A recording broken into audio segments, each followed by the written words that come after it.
Hey everyone, and welcome back to another video. And in this video, I'm going to show you how to add an authorized user on T-Mobile app. Now, this video is going to be particularly useful for individuals.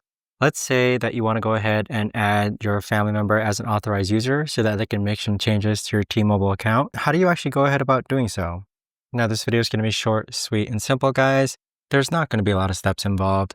Now, in order to do this, what you're first going to do is click onto your T-Mobile account and log in. Next, click on Manage on the bottom right-hand corner. Now, from here, we have some blurred information, but you want to go ahead and click on the gear icon on the upper right-hand corner. Now, once you've done so, click on Permissions and Controls, and then click on User Roles. Now, we have some more blurred information here on the left-hand side.